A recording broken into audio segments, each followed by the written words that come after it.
Mario, you Mario de Silva manages the Pension Provident and Super Fund of the Methodist Church of Southern Africa. And Mario, you have $2 billion under management, roughly, and at the moment you give your external managers a kind of diversified mandate.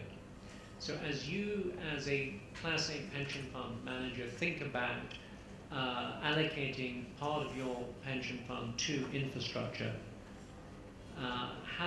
what are the challenges or issues that you confront as to whether or not that makes sense for your pension fund beneficiaries?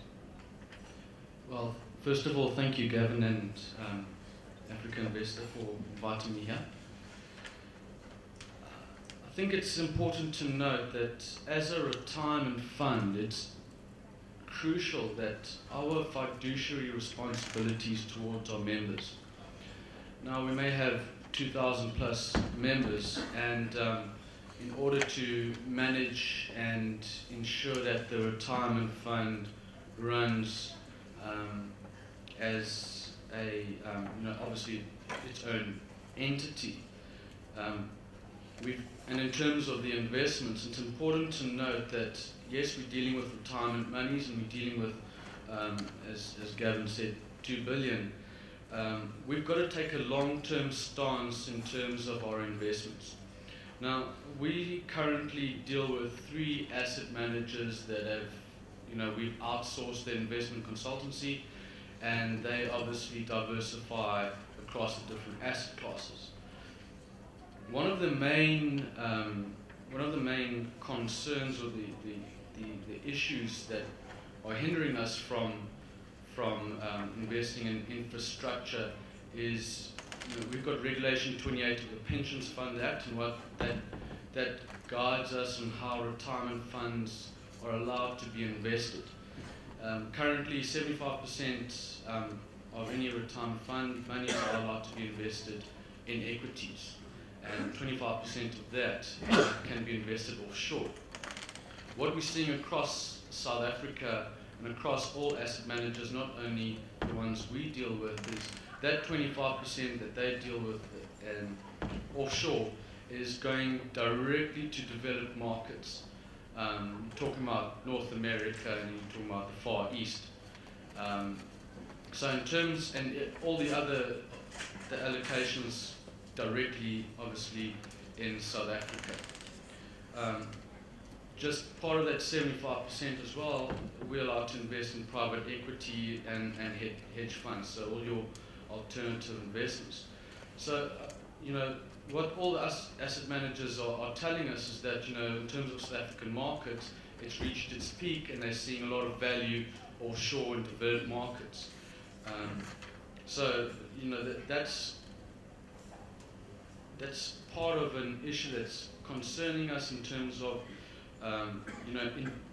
directly investing in infrastructure, and that's obviously, we're relying on the specialists to do that. Secondly, in terms of regulatory framework in South Africa and corporate governance, I think we've come extremely far.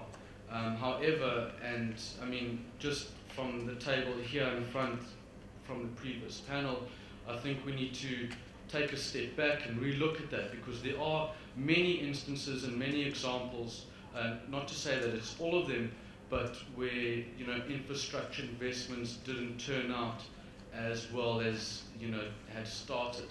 So in terms of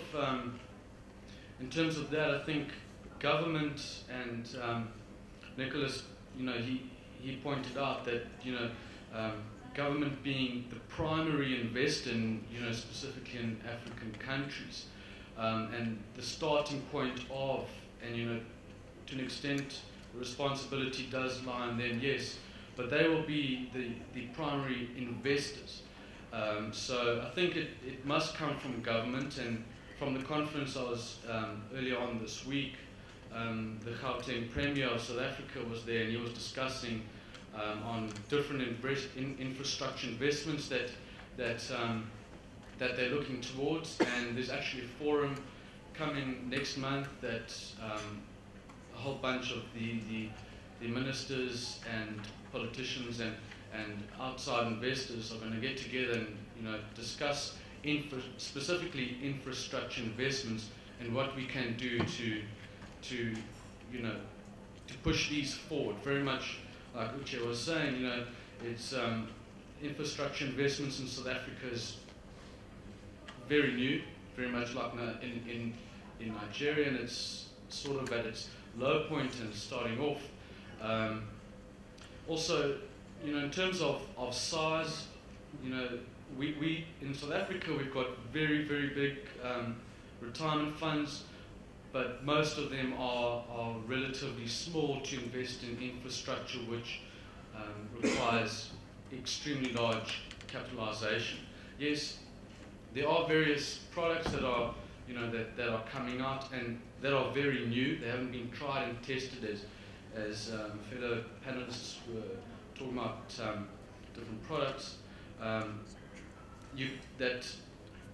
However, those still require extremely large. And in terms of our fund, you'll probably be investing 5 to 10% of funds under management, which to an extent, and you've got to look at risk management as well, and the fiduciary responsibility we have towards our members and the monies that we look after. So in order to find suitable investments in infrastructure and products to get in through, be it private equity, or fund of funds, which I see one was coming out pretty recently from a large insurance company in South Africa. We still got to get there in terms of getting the infrastructure investment as an asset class in a sector or subsector to get to a point where it's going to be a popular or very suitable investment in South Africa. So Mario, thank you very much for those thoughts. Doing business in Africa. You can't afford to be without Africa Investor.